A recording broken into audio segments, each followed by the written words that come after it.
Completou um ano de operação da ViaMobilidade na gestão das linhas 8 e 9 do sistema de trens metropolitanos, com a promessa de elevar o padrão de qualidade. O que se viu foi um aumento no número de falhas e descarrilamentos, estes que foram observados em pelo menos 4 vezes.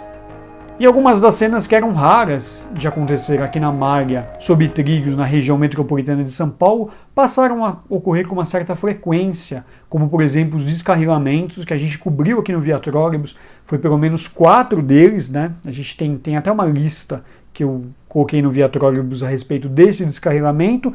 Houve ainda um acidente mais grave, quando um trem da série 7000 bateu em um muro de contenção na estação Júlio Prestes, e o episódio mais grave, mais trágico, foi a morte de um funcionário após receber uma descarga elétrica em uma subestação na região da estação Pinheiros. E o presidente da CCR Mobilidade, em entrevista à TV Globo, ele chama Márcio Ranas, ele culpou a Companhia Paulista de Trens Metropolitanos, a CPTM, sobre as falhas nos trens que operam nas linhas 8 e 9. Abre aspas para ele.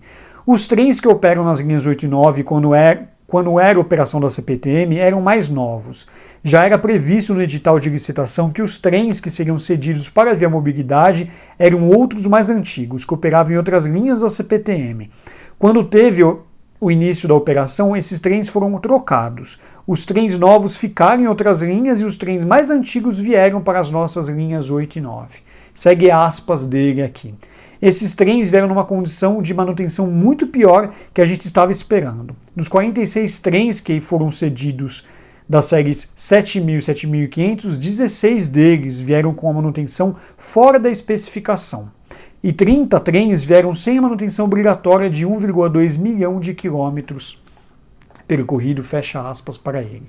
Eu tenho um comentário a respeito dessa fala do Márcio Ranas. Bom, primeiro, não entrando no mérito na questão da manutenção periódica, a chamada manutenção obrigatória de 1,2 milhão de quilômetros rodados, né? Tem até depois uma resposta da CPTM a respeito disso, mas a questão que ele fala a respeito que os trens eram mais antigos das linhas 8 e 9 é um comentário um pouco curioso, né? Já que durante muito tempo, há quase pelo menos 10 anos, a linha 9 Esmeralda, ela era operada pelos próprios trens da série 7000 que lá hoje operam, né? De fato, a linha 8 teve uma substituição de frota, né, durante esses tantos anos antes da ViaMobilidade assumir. Eram os trens da série 8000 que operavam nessa linha, na linha 8 Diamante. Esses trens foram realocados para a linha 11 Coral, lá operam hoje. E aí a linha 8 Diamante passou a ser operada pelos trens da série 7000. De fato, são trens mais antigos, mas não tão antigos assim, em comparação aos que rodavam na linha 8 Diamante. Por exemplo, a série 7000 ele entrou em operação em meados de 2010 e ela foi produzida entre 2009 e 2011. Já a frota 8000, os trens da série 8000, passaram a operar em 2012, portanto 2 anos depois, e eles foram produzidos entre 2010 e 2012. Então não há tanta diferença, 2 anos não é uma diferença tão brutal por parte de trens, né, que justifique essa afirmação dizendo que esses trens eram antigos, né? Na verdade, a linha 9 já operava praticamente com os mesmos trens. O que ocorreu foi a realocação dos trens dos outros 7000 que operavam, por exemplo, na linha 10 Turquesa, na linha 12 Safira. Esses trens foram realocados todos para a linha 9. E, de fato, a linha 7 teve esse, digamos, downgrade de 8000 para 7000, mas com um trem de apenas 2 anos. Já a CPTM diz, né, a resposta da CPTM diz que os trens passam por vistorias periódicas, enfim, a CPTM se defendendo, dizendo que esses trens passam pelas manutenções regulares, né.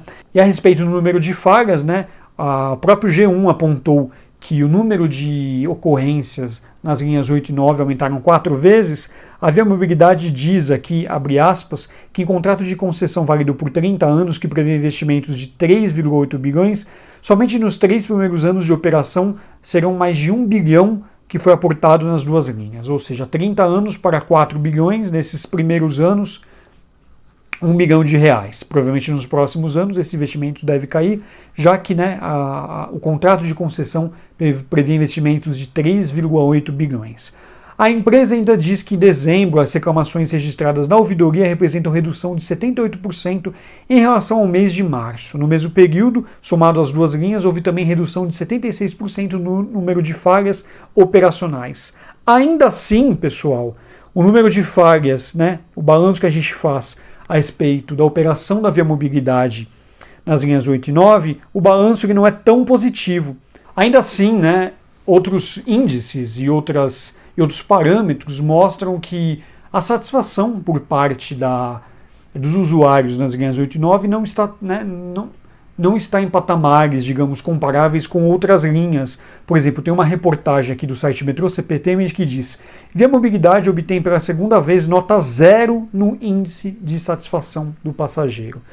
Tem até o rodapé aqui, até o resumo. A avaliação é feita a cada 6 meses e apesar de leves melhoras, a impressão dos usuários continua ruim a respeito da concessionária. Eu vou deixar o link dessa reportagem, ela foi elaborada pelo meu amigo Jean Carlos, vou deixar o link dessa reportagem aqui na descrição desse vídeo. O balanço que a gente faz a respeito da operação das linhas 8 e 9 é que a concessionária assumiu as linhas, enfrenta problemas, a gente vem percebendo melhora no número de falhas a respeito das ocorrências das linhas 8 e 9, ainda assim seguem as reclamações por parte dos usuários e a gente tem aqui a Viamobilidade recebendo 0 no índice, nota 0 no índice de satisfação do passageiro. Enfim, pessoal, a gente segue acompanhando aqui a operação dos trens metropolitanos na região metropolitana de São Paulo. Das vezes que ocorreu um incidente notável, como por exemplo o descarrilamento, foram 4, a gente fez até live aqui no Via Trólebus, a gente segue aqui acompanhando a respeito dessa operação nos trens metropolitanos nas linhas 8 e 9. Se você quer ver mais conteúdos a respeito da Viamobilidade, digita aí no YouTube Viamobilidade Via Trólebus, tem um monte de vídeo onde eu mostro a respeito da operação, novidades e os problemas enfrentados pelos passageiros nas linhas 8 e 9 do sistema de trens metropolitanos. É isso, pessoal, vou ficando por aqui, a gente se vê no próximo vídeo, grande abraço.